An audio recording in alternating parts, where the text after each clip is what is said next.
할렐루야. 오늘도 귀한 시간 함께 온 여러분들에게 또 너무나도 기쁜 감사의 말씀을 드리고, 오늘 너 또한 함께 가자라는 제목으로 같이 은혜 받는 시간이 되길 바랍니다. 우리 방송으로 예배 드리시는 분들도 우리 함께 은혜 받는 시간 되기를 바랍니다. 가입이 안 되신 분들은 유튜브에다가 그 댓글을 달 수가 없으니까요, 카톡으로 이렇게 답을 다셔도 좋습니다. 자, 요즘 만남이 두려운 때가 아닌가 싶습니다. 사람을 만난다라는 것이 왜 이리 어려운지, 어디서 누구를 만나는가 하는 그런 만남의 동선들이 삶에 많은 영향을 주고 있는 세상 가운데 살아가고 있습니다. 여러분, 새해가 되면서 많은 사람들을 만나고 계셨나요? 혹시 얼마나 많은 사람들을 만나셨나요? 코로나 시작 후 많은 사람들을 만난다는 것은 생각하기 힘든 삶을 우리는 살아가고 있습니다. 자주 만났던 사람들의 만남도 줄여가는 삶, 그것이 현재 우리의 삶인 것 같습니다. 명절이나 휴가를 다녀오면 이제 일상의 만남을 위해 자가키트 및 PCR 검사는 삶의 예의가 되어 버렸습니다. 또한 새 학기가 시작되고 많은 행사를 계획했지만 점점 늘어나는 확진자로 인해 모임과 만남을 취소하고 있는 현재의 삶은 만나지 못하는 이들로 하여금 두려움과 공포, 그리고 방향성을 잃어가고 중심이 흔들리는 삶을 살아간다는 것입니다. 이러한 공포 속에서도 우리는 만남을 통해 관계를 이어가고 살고, 또 그 관계를 위해 약속을 잡으며 만남을 준비하게 됩니다. 만날 수 없는 이러한 삶을 살아가는 것을 어두움 속을 걸어가는 것과 같다라고 말할 수 있습니다. 우리는 어둠 속 우리의 삶에 빛이 있어 어떻게 해야 할지, 그리고 볼 수 있고 또 선택할 수 있는 기준을 알고 있다면 얼마나 좋을까요? 중심을 잡고 있다면 그 중심을 통해 알게 된 방향성으로 약속을 잡고 좋은 만남을 할 수 있는 그런 삶이 우리 가운데 있기를 바랍니다. 우리가 약속과 연락의 수단이 삶 속에서 자유롭게 시작된 것이 얼마가 되지 않았습니다. 정보 공유가 잘 되어 어디로 가면 만날 수 있다는 그런 정보를 공개하면 연예인들을 따라 그곳을 가서 만나고, 또 우리의 일상 속에서도 그러한 만남이 쉬워지고 있다는 것입니다. 약속된 시간과 장소를 공개하면 몇 명의 사람이 모였는지 모르며 팬과 가수들이 만났던 그러한 게릴라 콘서트가 유행했던 때도 있습니다. 약속된 장소에 몰려든 팬들을 보며 놀라는 가수, 그냥 놀라기만 하는 것이 아니라 울기도 하더라는 것입니다. 이렇다 생각하지 않던 장소에 소문을 듣고 그 장소로 찾아준다는 것은 놀라운 일이 아닐 수 없다는 것입니다. 그렇다면 예수님 당시에는 약속이 쉬웠을까라는 것이에요. 오늘 한번 이 본문을 생각하며 찾아보길 바랍니다. 정말 예수님 당시에는 어때요? 이 만남이 쉬웠을까? 또한 예수님을 따라다니는 것은 어떤 삶을 사는 것인가? 아마 궁금하지 않을 수 없을 것입니다. 우리는 여러 가지 상상을 안 할 수 없죠. 그렇죠? 오늘 말씀을 봐도 그렇고 예수님을 쫓아다니는 많은 사람들을 봐도 우리는 상상을 안 할 수가 없어요. 정말 할 일이 없어서 예수님의 신기한 소식을 따라다니는 걸까? 그렇게 생각하지 않을까요? 아니면 정말 삶의 아픔들이 많아서 낫기를 원해 그 소문을 쫓아 달려가고 있는 것인가? 라는 것입니다. 아니면 그냥 사람들이 많이 움직이니까, 무리가 많으니까 저기 뭐가 있나 해서 궁금해서 움직이고 있는 것인가? 아마 그렇게 생각하진 않을까요? 이러한 의문을 품으면서 예수님 당시의 상황을 상상해 보면 예수님의 제자들과 예수님이 가는 것을 잘 보이는 시선 가운데 살아가지 않았는가를 또 상상해 보게 됩니다. 그런데 약속도 할 수 없는 그때 예수님께 찾아간다는 것은 쉽지만은 않은 일입니다. 이렇게 힘들 수밖에 없는 상황, 약속도 없이 예수님의 소문만을 따라가는 것이 쉬운 일이 아니라는 것입니다. 이렇게 쉽지 않은 상황 속에도 예수님의 소문을 듣고 그곳을 가겠다는 선택을 하고 찾아간 것은 쉽지 않은 선택임을 우리는 알아야 하는 것입니다. 또한 예수님에 대한 정보도 확인하고 비교할 수도 없는 세상 가운데 이들은 예수님을 선택하고 예수님께 따라갑니다. 지금은 우리가 많은 검색을 합니다. 인터넷에다가 아니면 유튜브에다가 교회 이름을 쳐보고 어떻게 설교를 하는지, 어떻게 만남을 하는지, 그리고 그 교회를 전화로 해서 몇 시에 예배가 있는지 많은 정보들을 듣고 교회를 다니고 있지만 그 시대 때는 그냥 그 소문만 듣고 낫고 싶어서 그렇게 가지 않았을까요? 이렇게 많은 무리가 예수님을 선택하고 예수님께 찾아갔던 그때 게네사렛 호수에 가서 열심히 자신의 삶을 살아가던 한 사람이 있었어요. 많은 군중들은 예수님을 열심히 쫓아다니고 있었는데 오늘 자신의 삶을 게네사렛 호숫가에서 열심히 자신의 삶을 살아가던 한 사람의 이야기가 나옵니다. 그 사람은 밤새 호수에서 그물질을 했어요. 그렇게 그물질을 했지만 잡은 것이 없이 쓸쓸하게 그물을 씻고 있었습니다. 밤새 고기를 잡던 이들의 배에 들어온 예수님의 선택은 무작정 배에 오르시고 말씀합니다. 이렇다 저렇다 얘기하는 것도 아니고 무작정 배에 딱 오르더니 말씀하시는 거예요. 육지에서 조금 떨어져 가기를 원하셨어요. 그리고 예수님의 선택을 하며 찾아온 무리들을 가르쳤다라는 것입니다. 어떤 사람이기에 사람들이 이렇게 몰려왔는가, 이런 생각을 하지 않았을까요? 여러분이 이렇게 그물을 막 씻고 있었어요. 그런데 이상한 사람이, 그리고 막 무리들이 몰려오니까 나 여기 좀 탈게. 그리고선 얘기하는 거예요. 조금만 사람들이 나한테 가까이 못 오도록 육지에서 조금만 떨어져 가자고 그렇게 얘기한 거예요. 그럼 여러분들 같으면 어떻게 하겠습니까? 뭔 소리예요? 나는 오늘 일 다 끝났고 힘들어요. 이렇게 하지 않았을까요? 그런데 어떻게 한 거예요? 그 소리에 응답한 거예요. 그 또한 선택한 거예요. 오늘 그렇게 선택하며 육지를 조금 떨어서 나갑니다. 그리고 그렇게 찾아온 선택한 이들을 어떻게 했냐? 가르쳤다라는 거예요. 누가요? 예수님께서요. 어떤 사람이기에 사람들이 이렇게 몰려왔을까? 아마 궁금했을 것입니다. 이런 생각을 하지 않았을까요? 저 또한 그런 상황이 있다면 도대체 네가 누군데? 넌 누군데? 라는 생각을 했을 것입니다. 시몬의 배에 들어온 예수님은 시몬의 생각에 요동치는 말을 또 던집니다. 사람들을 다 가르치고 난 다음에 이제 요동치는 말을 던지죠. 뭐라고 합니까? 깊은 데로 가서 그물을 내려 고기를 잡으라. 이 말을 들은 베드로는 선생님, 우리들이 밤이 새도록 수고하였다가 잡은 것이 없어 그물을 씻고 있는 모습을 보지 않았습니까? 라는 말을 하는 거예요. 그리고서 뭐라고 얘기하냐? 내가 말씀에 의지하여 내가 그물을 내리니, 이렇게 말을 하는 거예요. 뭐라고요? 말씀에 의지하여 내가 그물을 내리니, 이렇게 말을 하는 것입니다. 이것 또한 베드로의 선택이었죠. 뭔 말이에요? 허튼 소리 하지 마요. 내려 이제. 이렇게 얘기할 수도 있었는데, 그래요?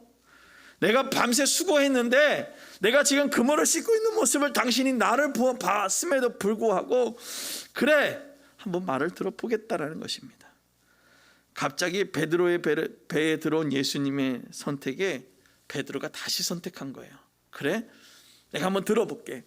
내가 예수 믿으세요 라고 얘기하니까, 그래요, 당신이 얘기한 그 예수 내가 한번 믿어볼게요. 그게 선택한 거예요.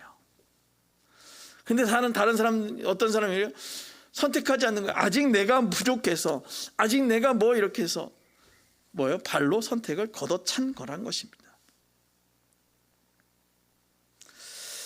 육지에서 조금 떨어져 무리에게 가르칠 때에 어떤 말들을 들었는지는 모르겠어요. 어떤 말을 전했다라고 성경에 나오진 않죠. 그러니까 무슨 말을 했는지는 귀에 들린 우리는 알 수 없지만 신기한 말을 했지 않은가? 아니면 복음에 대해서, 하나님의 나라에 대해서 너무나도 잘 아는 얘기지만 그것을 듣기 위해 사람들이 쫓아왔다라는 그 이야기만으로 사람들이 놀라지 않았을까라는 것입니다. 베드로의 경험으로 생각할 때 말이 안 된다고 판단되지만 그 말씀을 의지하여 그물을 던지겠다고 고백합니다. 따라합니다. 그 말씀을 의지하여 그물을 던지겠다. 아멘. 우리는 누구의 말씀을 의지해야 되는 거예요? 하나님의 말씀을 의지하여 선택하며 또 그 말씀을 의지하며 그물을 던지는 것입니다. 오늘 선택을 한 것은 큰 용기가 필요한 거예요. 오늘 같이 예배 드리는 것조차도 우리에게는 큰 선택을 하는 것이고 그것은 용기가 필요한 것이었습니다.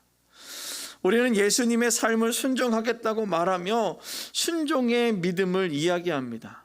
그러나 순종의 삶을 선택하며 살아간다는 것은 정말 대단한 결심을 하고 살아가는 것입니다.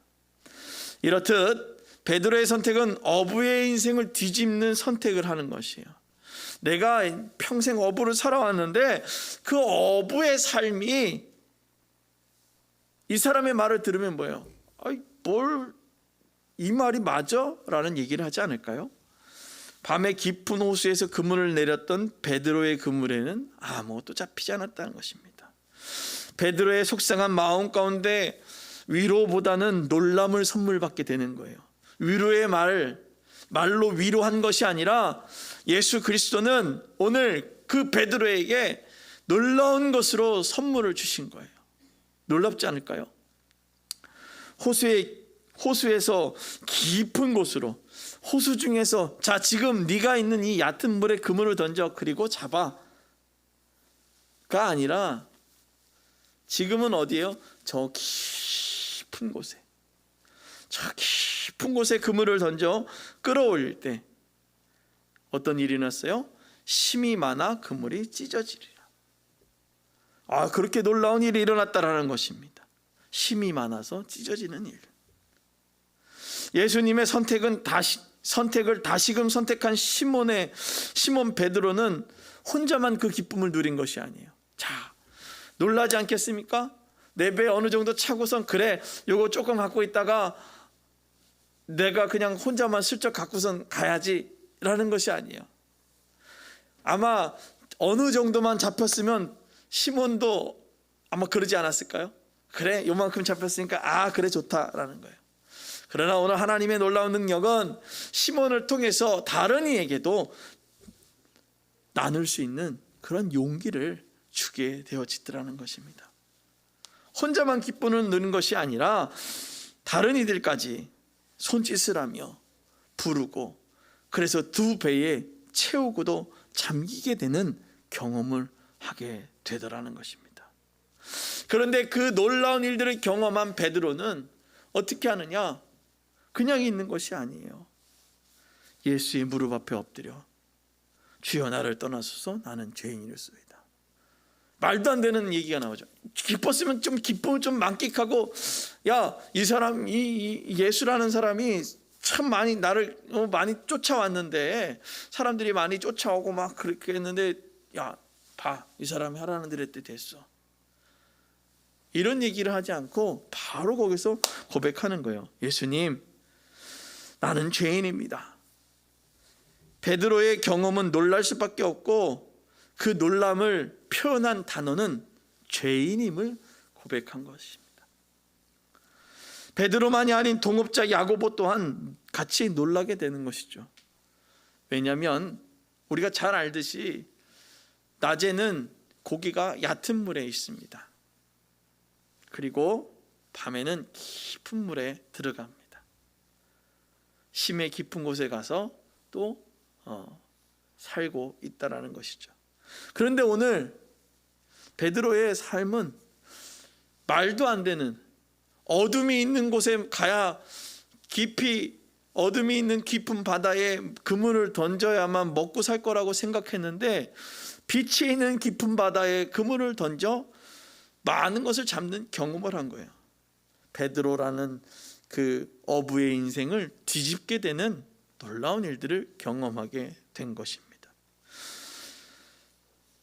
그러나 예수님은 용기 낸 베드로의 고백, 죄인이라고 고백한 그 베드로의 고백에 이렇게 말씀하십니다. 무서워 말라, 이제 후로는 내가 사람을 취하리라 하시니.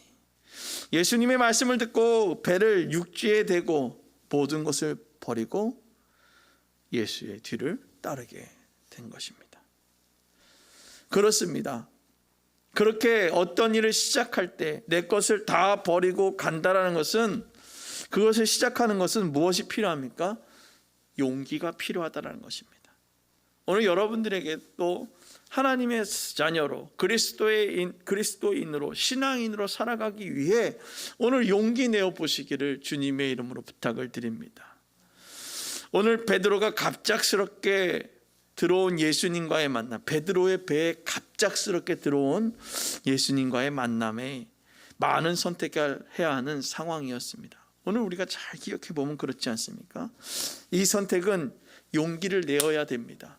내 자존심을 내려놓는 용기, 또 그 자리를 떠나가는 용기, 내 경험을 내려놓는 용기, 이 모든 것들이 필요하더라는 것입니다. 신앙인에게 중요한 것을 말하지만 또한 필요한 것에 중요한 것이 많이 있다라고 얘기하지만 그 중에 제일 중요한 것이 뭐라고요? 용기가 필요하다는 거예요. 믿음으로 살아가려고 하는 용기가 필요하다라는 사실을 잊지 않기를 주님의 이름 부탁을 드립니다. 나에게 찾아온 예수님 앞에 어떻게 말할 것인가 우리는 고민해 봐야 될 것입니다. 고린도전서 15장 2절 말씀에 보면 이렇게 얘기합니다. 너희가 만일 내가 전한 그것을 굳게 지키고 헛되이 믿지 아니하면 그로 말미암아 구원을 받으리라. 아멘. 베드로에게 들어온 예수님의 그 무리를 가르칠 때 예수님의 복음을 어떻게 대하고 있는가라는 거예요. 배에 들어와서 그 예수님을 찾아온 무리들을 가르치는 예수님을 보고 있을 때 어떻게 대하고 있느냐라는 거예요. 말씀을 들을 때 다시금 이렇게 세상에 적용을 한다면 우리가 하나님의 말씀을 들을 때, 설교를 들을 때 그 말씀을 어떻게 대하냐라는 것입니다.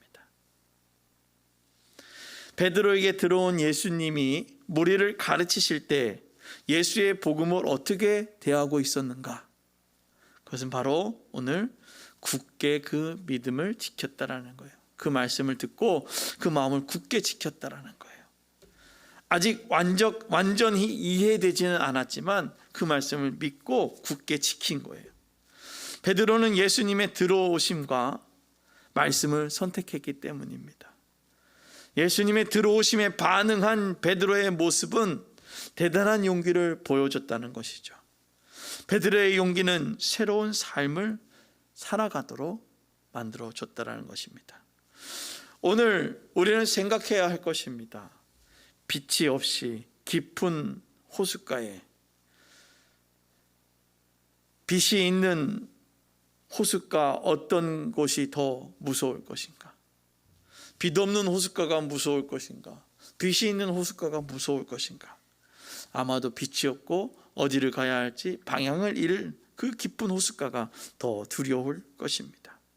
그러나 빛도 없는 그 깊은 호수에서 작은 불빛만을 의지하고 있으며 고기를 잡고 살아가던 베드로에게 오늘 이들의 생각에 가장 중요한 사건이 벌어지게 되는 거예요.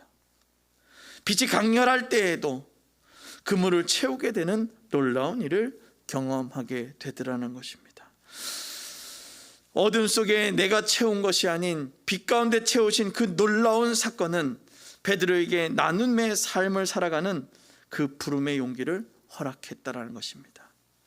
오늘 부르시는 그 하나님의 말씀에, 오늘 부르시는 예수님의 그 말씀에 오늘 용기를 내어 갔다라는 것입니다. 용기를 내어 함께하는 이들을 부를 때에 나만이 아닌 함께하는 이들까지 다 채우는 은혜를 경험하게 되는 것을 오늘 성경을 통해, 오늘 본문을 통해 우리는 알게 될 것입니다. 이렇듯 베드로의 삶에 예전의 삶과는 다른 삶을 살아가게 되는데, 그것이 무엇입니까? 나눔의 삶을, 전함의 삶을 살아가게 되더라는 것입니다. 그리스도인의 삶이란 새로운 삶을 살아간다고 말할 수 있습니다. 성경은 바울의 고백을 통해 자신의 삶의 달라졌음을 말하고 있습니다. 고린도전서 15장 9절부터 11절까지의 말씀에 이렇게 기록되어져 있습니다. 나는 사도 중에 가장 작은 자라. 나는 하나님의 교회를 박해하였으므로 사도라 칭함받기를 감당하지 못할 자니라.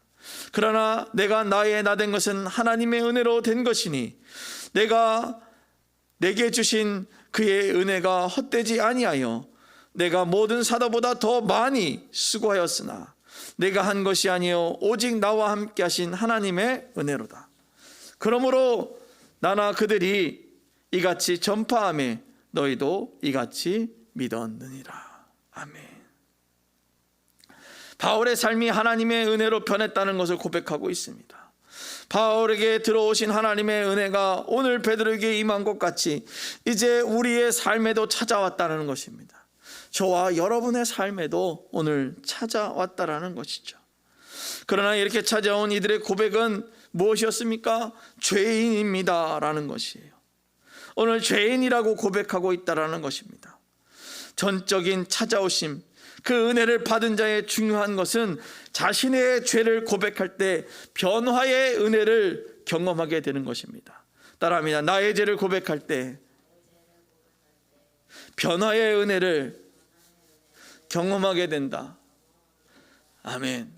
나의 죄를 고백할 때 이것이 죄사함의 은총을 얻는, 사죄의 그 은총을 얻는, 회개의 예배를 드릴 때, 회개의 제사를 드릴 때 오늘 주님은 우리에게 찾아오셔서 새로운 은혜를, 새로운 삶을, 변화의 은혜를 경험케 해주신다는 것입니다. 은혜를 경험하고 새로운 삶을 살아가는 이들의 고백은 죄인임을 고백하며 자신에게 나타난 놀라운 경험을 혼자만 가지고 있는 것이 아니라 그 안에 고이고이 쌓아놓는 것이 아니라 함께하는 이들에게 놀라운 일들을 전하는 그러한 일을 한다라는 것이에요. 나와 함께하고 있는 주변의 지인들에게, 그들에게 이리 와봐, 놀라운 일이 있어, 나에게 놀라운 일이 나타났어 라고 고백하는 그러한 일들을 한다라는 것이죠. 예수님의 찾아오심은 삶의 변화를 가져다 주었다라는 것입니다. 예수님 자신 또한 세례를 받고 성령의 충만함을 따라 사랑하는 아들이라 목소리를 듣고 본격적인 사역이 시작되었던 것 같이 제사함의 은혜인 자신의 죄를 확인하고 고백할 때 나타나는 그 놀라운 일로 나타난 은혜는 나눔의 은혜로 사람들에게 전파되었다라는 것입니다. 오늘 여러분들에게도 이제 나눔의 은혜로 여러분의 그 제사함의 고백을 통해 주여 나의 그 죄를 주님 앞에 고백합니다라고 고백했을 때 새로운 삶으로 변화시켰던 것 같이 오늘 우리들에게 들어온 예수님의 사랑은 우리를 죄임을 깨닫게 하시고 회개의 은혜로 다가오십니다. 회개의 은혜로 찾아오심은 우리를 그리스도의 은혜로 초대하셔요. 아멘. 회개하는 자들에게 찾아오는 그 그리스도의 은혜가 여러분들에게 초대되어지기 시작합니다. 누구보다 치열하게 살아가던 이들의 삶에 찾아왔습니다. 이들의 삶에는 빛이 필요할 것입니다. 어떻게 보면 살만한 것 아니냐라고 말할 수도 있어요. 왜? 배도 있고 가서 물고기도 잡을 수 있는 기술이 있고 그래도 먹고 살만하지 않겠느냐라고 말할 수도 있습니다. 그러나 자신의 삶에 최선을 다해 살아가고 있던 이들의 삶에 예수님이 들어오셨다라는 거예요. 밤에 힘들어하고 지쳐있던 삶을 살아온 베드로는 어떤 것이 필요할까요? 언제든지 육지로 수영을 해서 들어갈 수 있는 거리에서 그냥 좋은 말이구나 듣고 끝날 수도 있었습니다. 오늘 베드로의 모습이 그랬죠. 육지에서 조금만 띄워주세요 예수님이 그렇게 얘기해서 말씀을 전합니다. 어우, 좋은 말이네. 좋은 말 잘 들었다. 라고 이제 다시 육지로 갈 수도 있었어요. 그러나 깊은 바다에서 수십 년 동안 어부로 살아온 이들에게 초대된 것 같이 오늘 여러분들에게도 오늘 주님은 찾아오십니다.